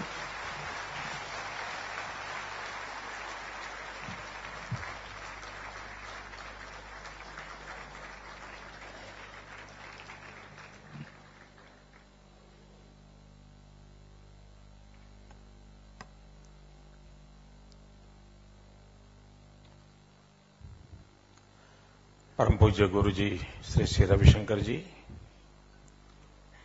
परम आदरणीय श्री गुणवंत भाई, इमेज पब्लिकेशन ट्रस्टी श्रीमान नवीन भाई, उपस्थित सौ स्वजनों,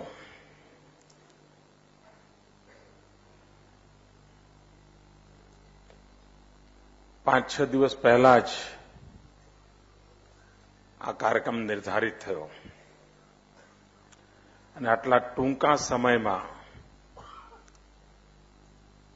પૂજ્ય ગુરુજી અને આદરણીય ગુણવંતભાઈએ સમય ફાળવ્યો, આવ્યા, મને આશીર્વાદ આપ્યા, એ બદલ હું એમનો ખૂબ ખૂબ આભારી છું।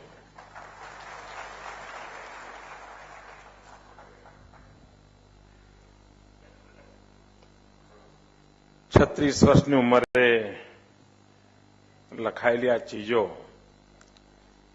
પ્રકાશિત થઈ રહી છે। આનો એક પૂર્વ ઇતિહાસ કહેવાનું મને મન થાય છે।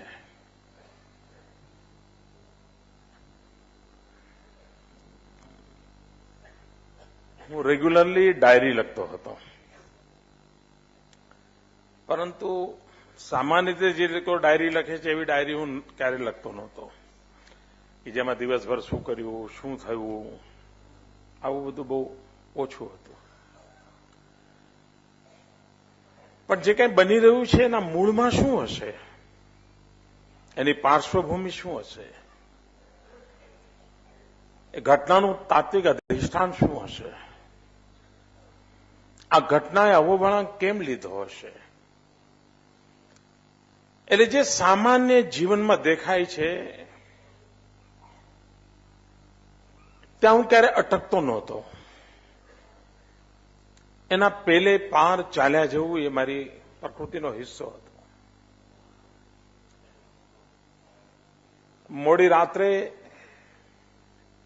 બધા જ કામ આટોપ્યા પછી ડાયરીમાં લખું તો એ પ્રકારે ડાયરી નહોતી, સીધે સીધો જગતજનની માં સાથે હું સંવાદ કરતો હતો।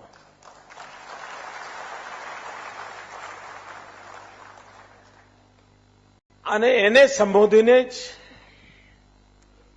એ દિવસ દરમિયાન જે કંઈ બન્યું હશે એમાંથી મને જે અનુભવ આવ્યો હશે એના મૂળ શોધવા માટેની જે અંતર્મનની એક યાત્રા ચાલી હશે એ જેમ થાય એમ એમાં છેકછાક પણ નથી કરી કોઈ દિવસ.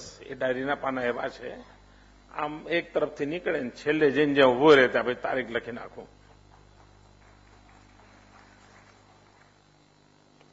અને આ મારો લગભગ નિયમિત ક્રમ હતો અને એનો આનંદ હું એકલો જ લેતો હતો. મારા કોઈ સાથીઓને ક્યારે એક જ રૂમમાં અમે અડધો ડઝન લોકો રહેતા હોઈએ પણ બહુ ખબર ન હોય કે આ બધું મારું શું ચાલે છે.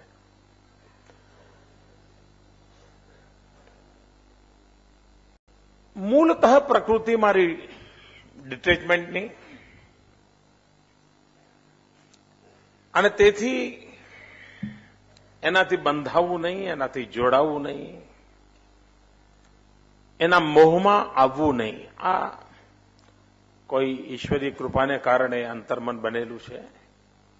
એટલે કાળક્રમે આખો ખજાનો ભલે ગમે તેટલો આજે મહાન લાગતો હોય એને હું સળગાવી દેતો હતો.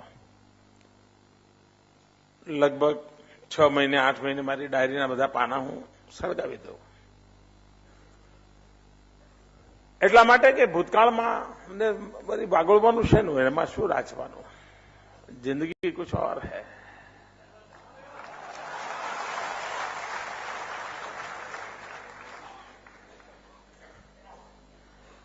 એક વાર કારણ હું આરએસએસ નો પ્રચારક હતો અને આ બધું પાછું એક ચોખવટ થઈ જાય, આ હું રાજકારણમાં આવ્યો એના પહેલાનું છે.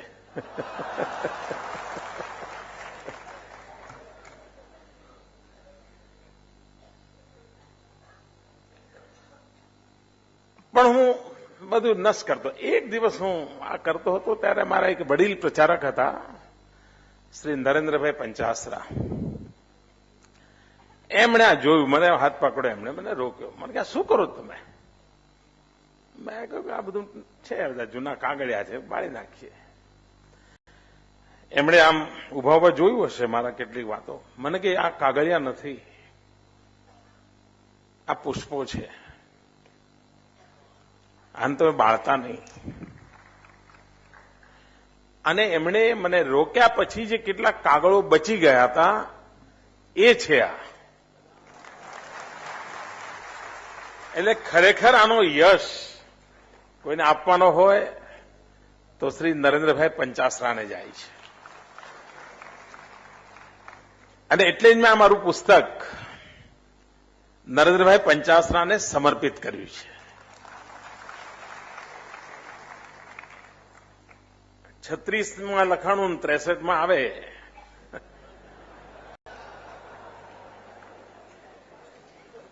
બીજી સ્થિતિ એ થઈ કે આ પડ્યું રહ્યું હતું. આ પણ સુરેશભાઈ સાથે મારો નાતો ખરો. સુરેશભાઈનો સતત આગ્રહ રહે કે તમારે આ બધું છાપવું જોઈએ ને. તો નરેન્દ્રભાઈએ સચવાવ્યું, સુરેશભાઈએ છપાવડાવ્યું. મારી પાસે મારી રુચિ પણ નહોતી. આ બધી ચીજો અંગત છે. હું અને મારી જગતજનની માં બંનેની વાત છે. એમાં બીજાને કઈ પ્રસાદ એના ભાગમાં એવું કઈ નથી. આ નહીં તો આરતી પછી પ્રસાદ મજા આવે, પણ આમાં તો એ નથી. તો હું એમાં રમણ રહેવા માંગતો હતો અને મેં પણ આ પાના પછી ક્યારેય વાંચ્યા નહોતા, જોયા નહોતા. બધું મારા એક ઝોળામાં પડ્યું રહે. સુરેશભાઈનો ખૂબ આગ્રહ હતો એટલે પછી મેં એમને એકવાર કહ્યું આ બધું તમને આપું છું, તમે જુઓ આમાંથી કઈ તમને લાગતું હોય તો. એટલે મને એમણે કહ્યું કે નરેન્દ્રભાઈ આ બધા લાકડામાંથી ઉત્તમ ફર્નિચર થાય એવું છે, એવો શબ્દ વાપર્યો તો એમણે. એમાંથી એમણે પહેલી મહેનત કરી, પોતે ખૂબ મહેનત કરી. મારા બધા છૂટું છવાયું બધું પડ્યું હોય, મારા અક્ષરોના ઠેકાણા નહીં. એમાંથી મારું આંખ આ ધન્ય છે પુસ્તક તૈયાર થયું. એમાં સુરેશભાઈની મથામણ ઘણી રહી હતી. મારો કાવ્ય સંગ્રહ હતો.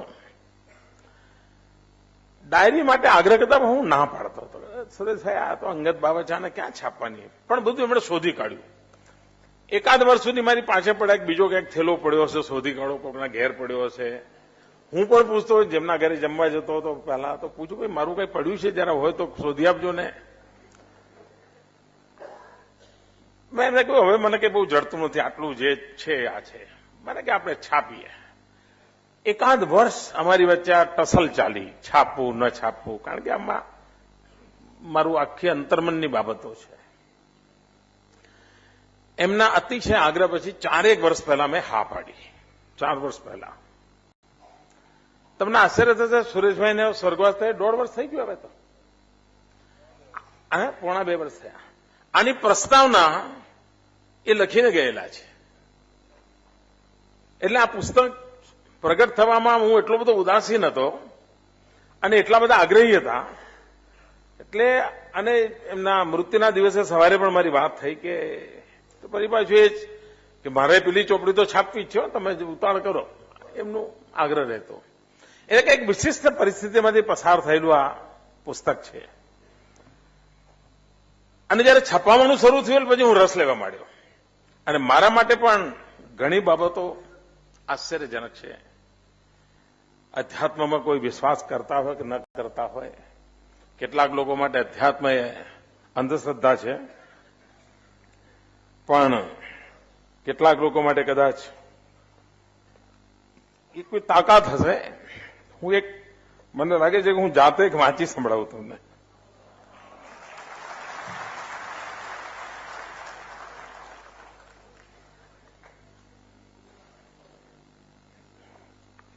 આ તૈયારીઓમાં જે મને મદદ કરતા હતા એવા એક સ્વજને મને આજે ફોન કરીને કહ્યું કે તમે આ 9મી ડિસેમ્બર 1986 આ કેવી રીતે લખ્યું હશે.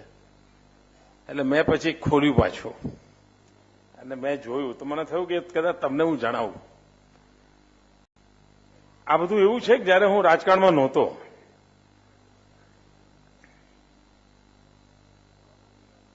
અને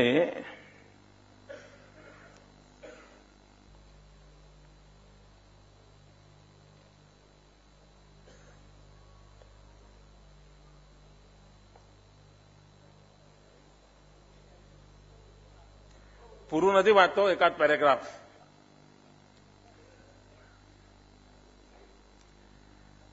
ઇન્ટ્યુશનથી મા સાથેના સંવાદની ભૂમિકા છે. રાજકારણમાં જવું, રાજકારણ વિષય એની સાથે મારી કોઈ લેવા દેવા નહોતી. એ કાલખંડની આ ડાયરીનું પાનું છે. આજે મને આશ્ચર્ય કરે છે આ પાનું. કદાચ અમારા સ્વજનનો આજે મને ફોન ના આવ્યો તો હું કદાચ મારું પણ ધ્યાન ન ગયું હોત, પણ મન થાય છે મારે કહેવું જોઈએ તમને. આગળ ઘણું બધું છે પણ એક પેરેગ્રાફ વાંચું છું. માં, હું જાણું છું આ શરીરને હવે એક નવા રંગમંચ પર લઈ જવાનું છે.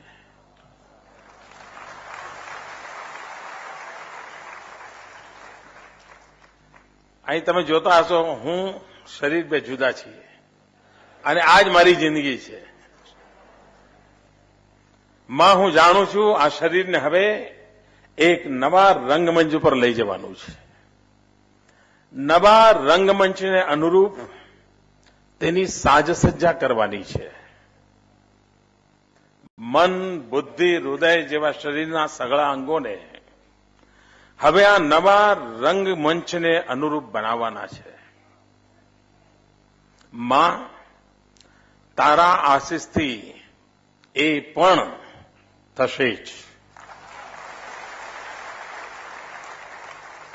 ત્યાં પણ જીવંતતાની અનુભૂતિ કરાવવી જ રહી. આ વાક્યમાં બહુ મોટી તાકાત છે. પણ આ મન, બુદ્ધિ, હૃદય, શરીરાંગો સઘળા એ તે જોડનાર એક આત્મતત્વને જ હું ભરેલો છું. આ આત્મતત્વને સહારે જ હવે તો તારી સાથેનું સંધાન રહેશે. દુનિયાની નજરે હું કેવા રંગરૂપમાં પ્રગટીશ તેનું મારે મન મહત્વ નથી. મારા અંતર્મનની અખંડ ધારા તારી સાથેના અતૂટ નાતાથી જોડાયેલી છે. તેને કોઈ મુકામ, કોઈ વિરામ અસંભવ છે. કદાચ મારી આ શ્રદ્ધા જ મને આંતર બાહ્ય પરિસ્થિતિમાં સુરક્ષિત રૂપે રાખશે. પોલિટિક્સમાં આવતા પહેલાની મને વિશ્વાસ છે કે વાચક મિત્રો જે મને છાપા દ્વારા ઓળખે છે એ મને મારા દ્વારા ઓળખશે.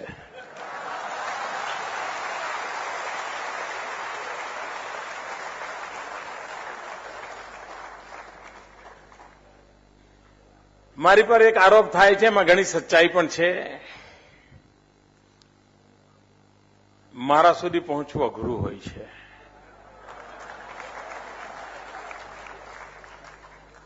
પણ આ સાક્ષી ભાવ જરૂર આપને મારા દ્વારે લાવીને મૂકી દેશે. અને તમને લાગે કે તમે મારા દ્વારે આવ્યા છો, સાચ અર્થમાં આવ્યા છો, તો ટકોરો દેજો, અંદર પ્રવેશ મળશે.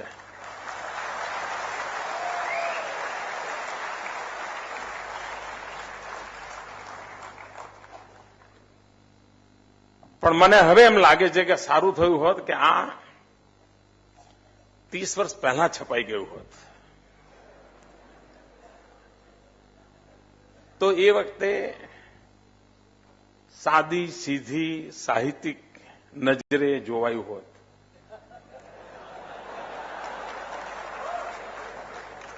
હવે અઘરું છે. હવે ખબર નહીં આમાંથી શું શું નીકળશે.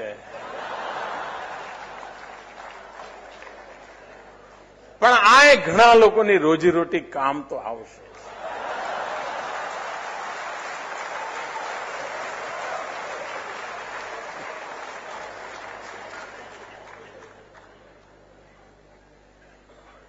પણ હું ઈચ્છીશ કે વાચકો મને એમના ભાવ મોકલે, કારણ કે આ એક અંતર્મનની વાત છે.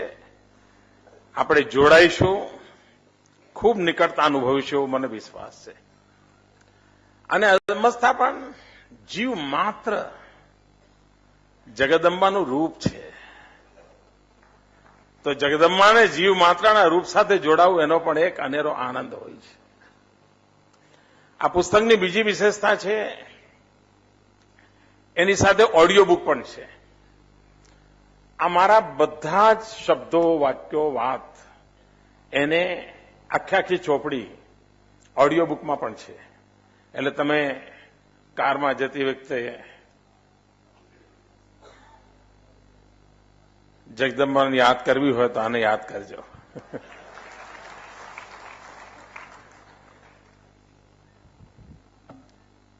આનું કોઈ સાહિત્યિક મૂલ્ય છે કે નહીં એની સાથે મારે બહુ લેવા દેવા નથી,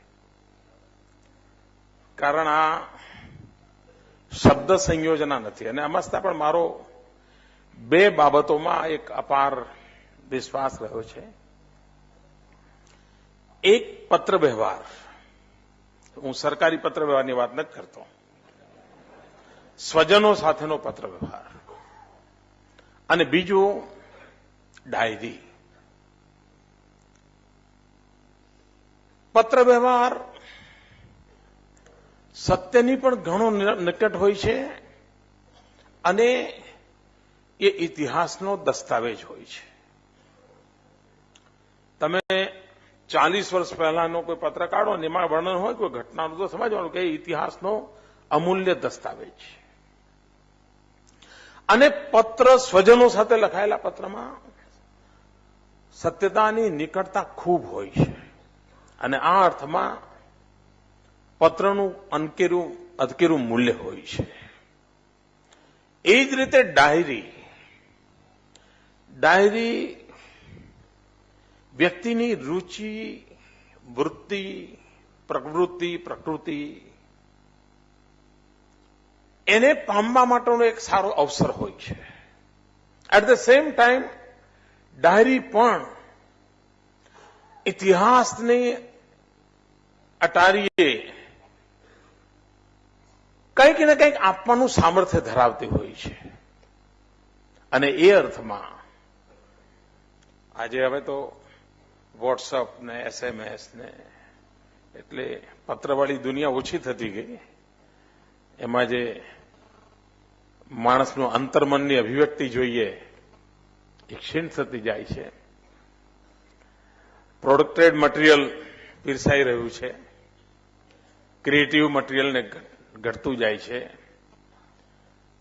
આમાં ફરી એકવાર ચેતના કેવી રીતે આવે? પુસ્તક હવે પૂરું નથી વંચાતું, ગૂગલને કહીને એમાંથી ફકરો શોધી લેવાય છે, જરૂર પૂરતું શોધી કાઢે. કોઈ લેખકનો કોટ જોઈએ તો ગૂગલને પૂછે, લેખકનો કોટ આપી દે ગૂગલ. આવી અવસ્થામાં આ એક શબ્દ એક શક્તિ છે. સરસ્વતીની સાધના માટેનો આ એક ઉત્તમ માર્ગ છે. એનું મહત્વ વધતું જાય. સાહિત્યિક જીવનની આ ચેતના પ્રગટ થતી રહે એવી ઈશ્વર સૌને શક્તિ આપે. મારે માટે આજે આનંદની પળ છે કે ફરી એકવાર હું ખાસો નાનો થઈ ગયો.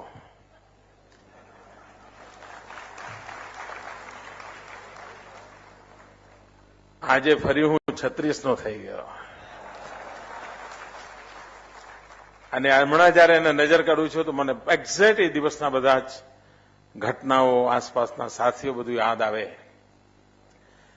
અને મા સાથેનો સંવાદ એ મારી અવિરત અનંત યાત્રાનો હિસ્સો છે. ડાયરીના પાને મા સાથે સંવાદ થયો હોય કે ના થયો હોય,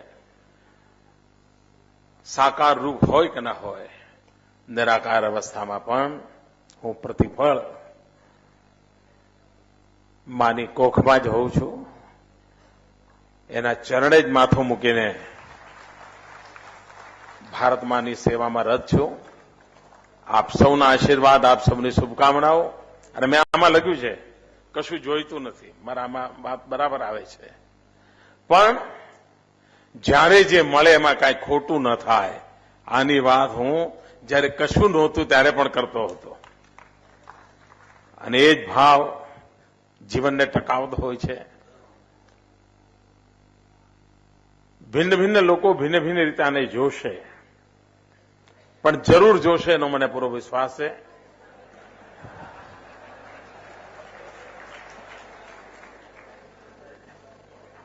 ઇમેજ પ્રકાશનના મિત્રોએ આના પછી ચા પાણી પણ રાખ્યા છે.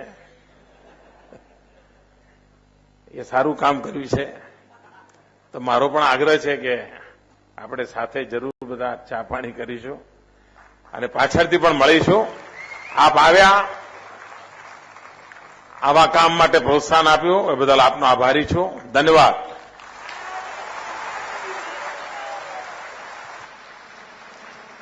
વૈભવે વૈરાગી જેવા, સંકટમાં સમતોલ એવા સાક્ષી ભાવના લેખક ગુજરાત રાજ્યના માનનીય મુખ્યમંત્રી શ્રી, આપનો ખૂબ ખૂબ આભાર. આપના લાક્ષણિક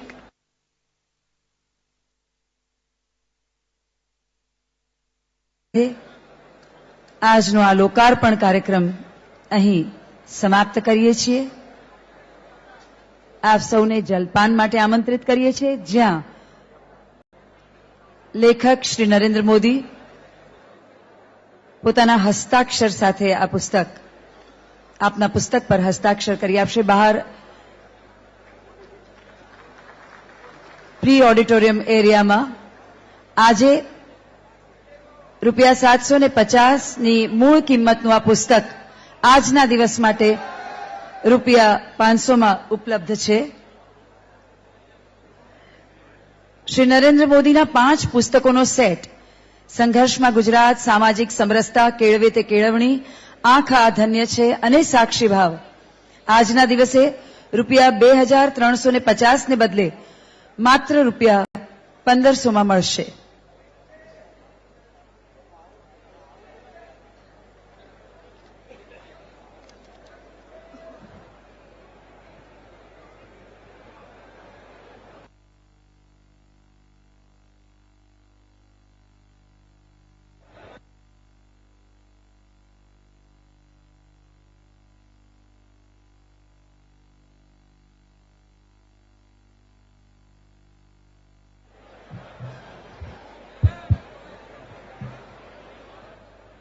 super man super thank you so much